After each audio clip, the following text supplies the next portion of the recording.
Muito bem, são 5 horas e 14 minutos. Trazendo informação aqui dessa pergunta que eu fiz para o Serrão a respeito do tempo, quanto tempo isso ainda vai durar, a gente não consegue repassar a vocês porque nós não somos ainda videntes, né, Piperno? Quem sabe no futuro. Mas atualmente nós temos 150 bloqueios registrados em vias de 17 estados brasileiros. No momento, o estado de Santa Catarina é quem lidera o número de ocorrências. Constar, eu vou voltar nessa questão de intervenção federal, que é inclusive o pedido por esses manifestantes, porque o discurso ele foi alterado, né? Antes nós tínhamos um discurso de intervenção militar, eu pelo menos me lembro muito bem dessa coisa do artigo 142. Esse caso específico da intervenção federal é o Estado intervindo em estados brasileiros de maneira isolada, é isso? Paulo, eu vou fazer a minha análise aqui, tá? Em primeiro lugar, insinuar que essa gente toda que está nas ruas é nazista, isso é de uma cretinice sem tamanho. Agora, vamos lá, né? Qual é o perfil dessas pessoas? São patriotas desesperados, com o risco que vem à frente, com a forma como quem chegou ao poder chegou, né? Então, é um grito de desespero muito mais do que uma mobilização coordenada para algum fim específico. Eu vi jornalistas, até já foram colegas nossos, dizendo que tem que ir atrás, eles estão pregando todo mundo censura hoje em dia, tá? Tem que tomar cuidado. Tem que ir atrás nas redes sociais de empresários que estariam coordenando isso, porque as manifestações não seriam espontâneas. De fato, como ela escreveu até com X, não são, mas espontâneas com S são. E está na cara que são. São movimentos orgânicos e voluntários de patriotas. Eles estão dizendo o seguinte, a forma que isso foi feito foi absolutamente suja e eu não quero aceitar um ladrão de volta à cena do crime, como diria Alckmin, e corrupção, e comunismo, e Argentina. É isso que eles estão dizendo.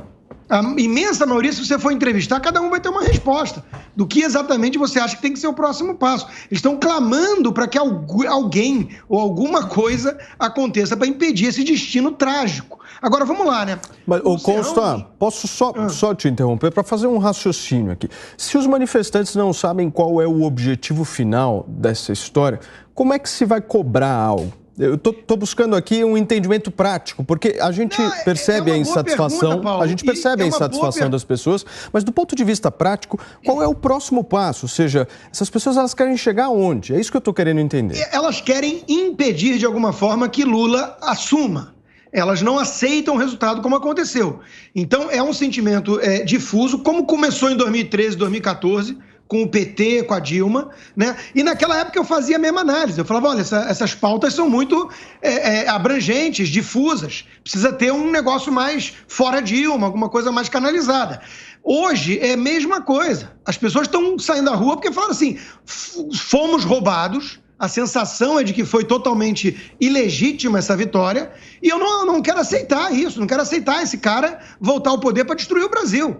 Esse é o denominador comum. Agora, eu respeito bastante o Serrão, como respeito, por exemplo, o Mourão. E o Serrão fez uma análise parecida, né? Ele disse, essas eram as regras do jogo e aceitaram jogá-las. Perdeu, vamos melhorar as instituições. Eu fiz análise parecida quando eu usei a analogia do gol de mão do Maradona em 86. A Argentina foi campeã e não melaram o campeonato. E não tinha VAR. Então tem que instituir o VAR, tem que melhorar um monte de coisa. Mas veja, eu só vou questionar a premissa de que aceitaram jogar esse jogo. Havia alternativa? Não havia. Agora, eu quero apontar aqui, Barroso impediu a PEC que traria a materialização dos votos e se vangloriou disso. Eu impedi essa PEC. Isso é ingerência de um poder no outro, o judiciário no legislativo.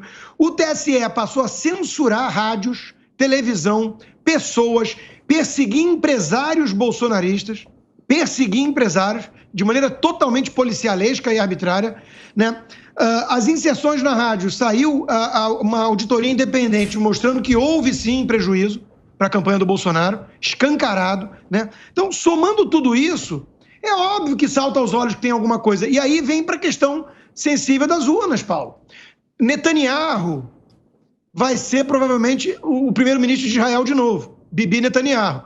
Mas nessa manhã ainda não tínhamos essa certeza. 70% só das urnas estavam apuradas da eleição de ontem. Sim. Nós vimos petistas como Gregório do Vivier e companhia tirando sarro dos americanos, que estavam perplexos com a velocidade do nosso TSE. Os americanos mandaram o homem à Lua em 69. Será que eles não são capazes, assim como Israel, que é a Startup Nation, país líder de inovação tecnológica no mundo, será que ambos não são capazes de entregar um resultado tão rápido quanto o do nosso incrível TSE?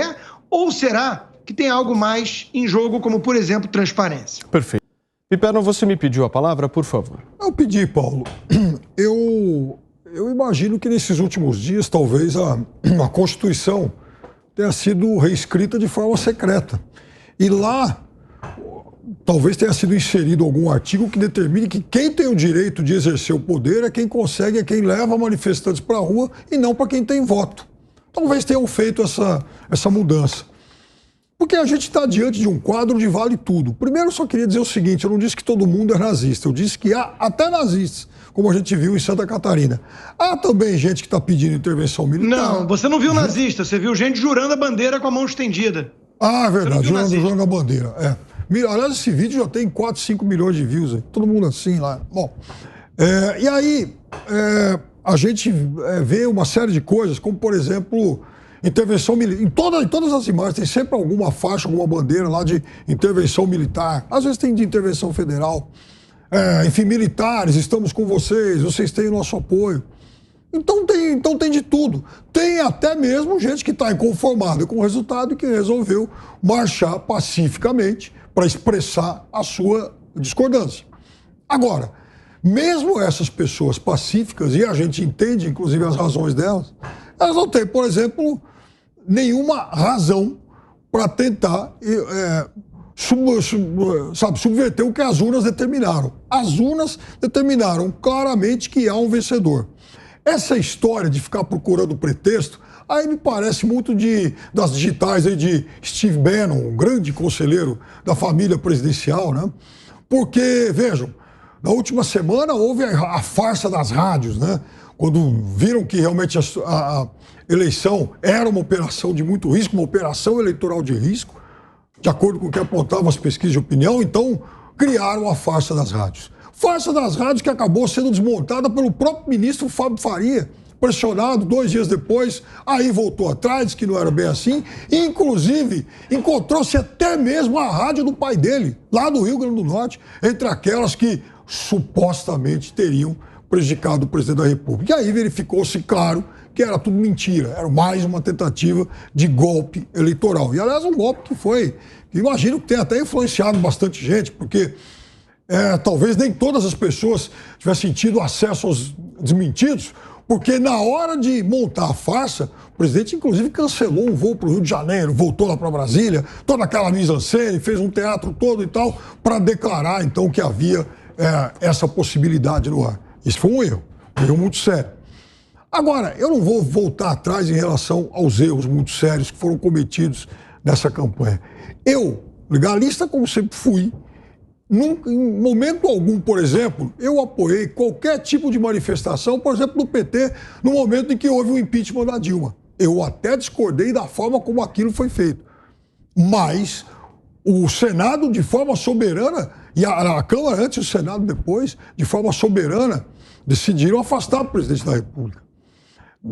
Enfim, da mesma forma que quando o presidente Lula foi preso, em abril de 2018, a gente imaginava, e muitas pessoas disseram na época, que aquele processo era, no mínimo, muito suspeito, mas ninguém imaginou uma alternativa de força para falar, não vou.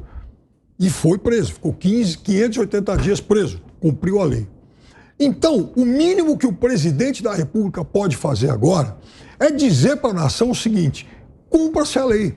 Essa história de que eu não vou condenar movimento pacífico, isso é uma saída lá Pôncio Pilatos. É muito fácil. É uma espécie de cloroquina política para falar, olha, vocês podem fazer isso desde que não seja violento. Vocês podem pedir que o próximo governo não tome posse desde que não seja violento. O que é isso? Que estadista é esse? Que líder é esse? Vai lá, entrega legitimamente, como prevê a Constituição, se reorganiza e volta à luta em 2026. É isso que ele deve pensar em fazer. Muito bem, Piper, não sei se citou essa manifestação em Santa Catarina, mais precisamente no município de São Miguel do Oeste. A repercussão e a polêmica é justamente manifestantes cantando o hino nacional com o braço direito, é isso, né? O braço direito estendido. E a informação que chega aqui é que o GAECO de Santa Catarina abriu uma investigação para a investigação dessas pessoas que fizeram essa saudação. Lembrando aqui que nazismo, a apologia ao nazismo aqui no país é crime. No caso dos manifestantes, eles dizem tratar-se de uma posição de juramento à bandeira e a investigação vai começar exatamente agora. Vamos voltar para a nossa discussão aqui. Por partes, Serrão pediu primeiro. Vamos lá, eu pretendo deixar com a minha fala muita gente PT da vida, literalmente, com o que eu vou dizer. Mas essa é a minha missão como pobre jornalista incensurável. Vamos lá, vamos aos pontos. Primeiro que essa grande manifestação legítima, legalista de hoje, popular de verdade, o povo mostrando que ele é protagonista da sua história agora no Brasil, isso deixa claro, deixa o aviso ao comando do PT, que foi o vencedor na chegada eleitoral. Não há espaço para um governo que vá promover roubalheira, não há espaço para um governo que vai agir de maneira autoritária. Da mesma forma, esse recado também vale para outro poder não eleito, que ele não tem legitimidade para interferir, atrapalhar a vida da nação, como aconteceu. Esse é o recado concreto das ruas. Agora, o que nós precisamos entender e evoluir? Estamos pedindo, ouvimos aí o povo pedir na rua, intervenção militar, intervenção constitucional, intervenção pelo artigo 142, que seria a intervenção militar, intervenção federal. Nada disso hoje, do ponto de vista prático, é possível. Tá? Do ponto de vista da intervenção militar, ou qualquer de suas variações, os militares simplesmente não aceitam essa tese. Então, ela já nasce morta, porque quem poderia executá-la não vai executar. Intervenção federal. O artigo 34 da Constituição nossa é muito claro. Essa intervenção só pode ocorrer em casos pontuais do governo federal em entes federativos, estados ou municípios. Ou, dentre tantas situações, quando há um desrespeito a algumas normas constitucionais. E agora, mesmo que as pessoas tenham sentido ou tenha havido nessa eleição desrespeito a várias normas constitucionais, inclusive tivemos censura, tivemos perseguição, não tivemos contagem pública de voto. Eu gosto de lembrar isso, né? É importante. Tem que lembrar isso toda hora, porque a turma esquece. A juristocracia, o establishment esquecem. Mas, mesmo assim, do ponto de vista prático, não há o que o governo federal fazer. Mas é importante o quê? O recado que foi dado pelas pessoas é, da mesma forma que o governo federal não pode fazer esse tipo de intervenção, ele também, vindo aí o novo governo, também não pode praticar autoritarismo, roubalheira e nem nenhuma forma de ilegalidade ou abuso de autoridade. Então, esse recado está dado, esse recado é o mais importante do momento institucional brasileiro gravíssimo que estamos vivendo. Tá? Estamos em um momento de conflito civil e a gente tem que trabalhar para que esse país não degenere em guerra civil, em hipótese alguma, porque isso não interessa ao país, não interessa às pessoas de bem. Então, a nossa prática tem que ser a liberdade. Os brasileiros agora têm que lutar pela legalidade, pela legitimidade das leis, para a garantia da liberdade com responsabilidade. O resto é conversa fiada. Você, Constantino. Bom, Paulo, vamos lá. Primeiro, sobre os catarinenses nazistas, né? Eu quero dizer que não tinha uma suástica, ninguém gritando contra judeus, ou solução final, ou falando de supremacia branca. Agora, se a mão direita estendida diante da bandeira nazista, né? A mão direita de cristãos, de gente que fala pátria e Deus, eu quero comunicar a vocês que em todo batismo no Brasil, por exemplo, tem um monte de nazista. Ou seja, ignorância usada para má fé para atacar as pessoas é algo realmente muito bizarro. Agora, eu fiquei muito surpreso em descobrir no Piperno um neodefensor da Constituição, né? Em primeiro lugar, que ele não leu direito, porque está lá escrito logo no começo que todo poder emana do povo. Mas deixando essa parte de lado, mais subjetiva, né, e como exatamente isso pode ser exercido, onde estava o Piperno quando o artigo 52 foi rasgado por Lewandowski para garantir direitos políticos a Dilma, que saiu candidata, mas perdeu em Minas Gerais? Onde estava essa turma, né, neogarantista, quando, por exemplo, o inquérito do fim do mundo foi criado, assim apelidado por um colega do Supremo, quando o STF, com base num artigo do regimento interno que dizia sobre ameaça à sede, concluiu que o país inteiro faz parte da sua sede e que vídeo é flagrante perpétuo e que pode ser juiz, réu, investigador e procurador, tudo ao mesmo tempo. O Alexandre de Moraes foi apelidado de xerife também por um dos pares, né? Onde estava essa turma quando o artigo 53 foi rasgado e um deputado com imunidade material parlamentar a quaisquer palavras foi preso por palavras? Ou seja, criaram um crime de opinião no país. Nós não vimos essa turma defender com tanto empenho a Constituição e falar cumpra-se a lei, né? É muito engraçado isso. E, por fim, obviamente, o Piperno, agente de desinformação que traz fake news aqui ao vivo, né? E mente de forma deliberada. Lula não aceitou de forma tão cordata quando saiu sua ordem de prisão, e basta ler a mídia, dá um Google para ver nesses veículos de imprensa que hoje dão dica de leitura do Lula e tudo mais, né? Ali diz muito claramente que foi pensado e chegou até ele várias sugestões de resistência. O Ciro Gomes, que o Piperno gosta a princípio, ainda mais do que o Lula, pelo menos antes do Lula se tornar o presidente eleito e não o Ciro Gomes, mas Ciro Gomes dizia que ia receber a polícia do Moro a bala. Isso não me parece uma mensagem tão pacifista e constitucionalista como dá a entender o seu representante nessa bancada. Eu queria dizer, um monte de falácia, esses júris esperneantes, aí não vai acabar nunca dessa turma da extrema-direita falaciosa e, inclusive, muito leviana. Primeiro, o primeiro artigo da Constituição diz sim que o poder emana do povo. O povo foi às urnas de forma soberana e elegeu mais uma vez para presidente da República Luiz Inácio Lula da Silva, que foi quem mais venceu eleições para presidente até hoje. Isso é muito simples, né? Cumpra-se exatamente esse artigo da Constituição. Em relação, por exemplo, à história do Lewandowski e da Dilma, eu fui contra, sim. Não entendi aquilo até hoje. Sobre o Lula, quando foi preso, havia, sim, muita gente do PT que defendia 1 milhão de teses. Inclusive de que o Lula, naquele momento, pedisse asilo político lá em alguma embaixada, porque, afinal de contas, ele tem trânsito em várias, como a gente viu agora nas dezenas de mensagens que chegaram de todo lugar do mundo saudando a eleição dele. E ele acabou desmontando tudo, enfim, tudo isso. Foi lá para o sindicato dos metalúrgicos lá de São Bernardo do Campo e acabou se entregando num sábado, depois de comer um churrasco, inclusive.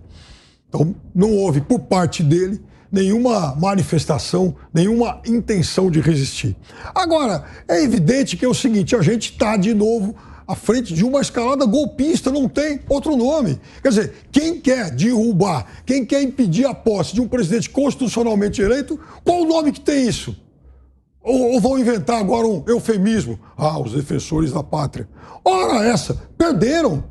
Como disse exatamente o general Mourão, perderam, vá para casa e cumpre o que está escrito na Constituição e acabou. Quer dizer, o resto é falácia de golpista vigarista, porque todo golpista é um cangaceiro político. Todo golpista, ele insufla esse cangaço exatamente para corroer as instituições. E nós já passamos por isso no passado. Golpe é Lula ser candidato. Na sua opinião.